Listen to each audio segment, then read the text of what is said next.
ईश्वर का निर्माता। ईश्वर क्या है? सर्वोच्च चिंतन, अखंडता की अनुभूति। ईश्वर का निर्माता कौन है?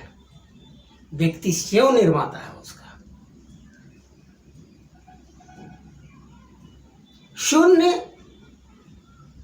आकाश हर एक उसका उपयोग कर रहा है, लेकिन आकाश उपयोगी कितना है उसके बारे में नहीं जान रहा है। उपयोग कर रहा है और उसकी उपयोगिता उसकी समझ में नहीं। जैसे पत्थर जो हीरा भी तराशा जाने के पहले वह पत्थर ही, और जब तराश दिया जाता है तो वह हीरा हो जाता है। उसी तरह शून्य या आकाश, हम आकाश का उपयोग कर रहे हैं, किसी विषय को इनकार कर रहे हैं तो आकाश में जाते हैं और पुनः दूसरे अन्य विषय पर लिप्त हो जाते हैं।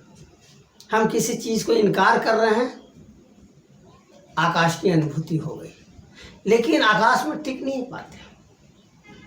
एक साधक जब प्रयास करता है शून्य में टिके रहने का, अपना प्राण डालता है, प्राण यानी अपनत्व का आकर्षण।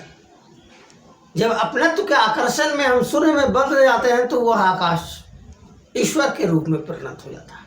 वह हमारे लिए सबसे महत्वपूर्ण विषय हो जाता है। हम उसकी उपयोगिता को समझ पाते हैं, हम उसका बेहतर उपयोग कर पाते हैं। हम समझते हैं कि यह अनुभूति हमारे जीवन की सबसे सर्वोच्च अनुभूति है, जिससे सारे लोग अनजान हैं। और हम यह भी समझते हैं कि अमरता की अनुभूति ईश्वर की अनुभूति है। हम आत्म तत्व को समझ जाते हैं कि अखंडता की अनुभूति से जब स्वयं को जोड़ते हैं या व्यक्ति विशेष स्वयं को जोड़ता है तो वह आत्मा हो गया, और हर एक से जब उसका संबंध जोड़ता है तो वह परमात्मा हो गया। हम पुनर्जन्म को समझ पाते हैं। ये सारे प्रश्न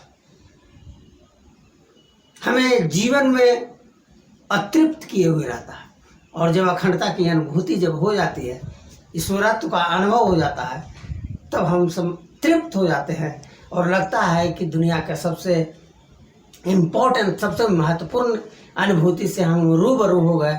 हमारे जीवन का सौभाग्य है कि सबसे मुश्किल अनुभूति से हम साक्षात्कार कर लिए। तो जीवन का जो सबसे महत्वपूर्ण विषय है ईश्वर, वह ज्ञान का द्वार खोल देता है, जिसके ज्ञान के आलोक में हम विचरण करते हैं। सबसे महत्वपूर्ण ज्ञान को लेकर करके हम तृप्त हो जाते हैं, और हमेशा जो ईश्वर की अनुभूति है वह हमेशा प्रधान विषय के रूप में हमारे सामने प्रकट रहता है। हमारे सामने प्रकट रहता है सबसे महत्वपूर्ण बिंदु आकाश, जो दूसरे के लिए पत्थर के समान है। वह हीरे से अनजान है कि यह पत्थर को तराशने पर हीरा बनता है। हीरे को तराशना बहुत मुश्किल है। उसी तरह आकाश को ईश्वर के रूप में स्थापित करना, अखंडता की अनुभूति को प्राप्त करना सबसे मुश्किल विषय हो जाता है। और हजारों हजार लोग, लाखों लाख लोग, करोड़ों करोड़ों लोग आकाश से अनजान हो जाते हैं, और उनके लिए एक अजूबा बना हुआ रहता है। और वह अजूबा जो दूसरे के लिए अजूबा बना हुआ है, एक भक्त के लिए, एक प्रयासरत व्यक्ति के लिए वह अजूबा सबसे आश्चर्यजनक अनुभूति के रूप में प्रकट हो जाता है। तो ईश्वर का निर्माता कौन है? व्यक्ति स्वयं है, और अगर व्यक्ति नहीं है तो ईश्वर भी नहीं है। प्रकृति और पुरुष का जो मिलन है, शून्य और प्रकृति का जो मिलन है, जब प्रकृति उसको प्रधान विषय के रूप में स्थापित करता है, तब वह ईश्वर के रूप में परिणत हो जाता है। तो ईश्वर सर्वोच्च अनुभूति है, ईश्वर अखंडता की अनुभूति है, वह तत्व ज्ञान है।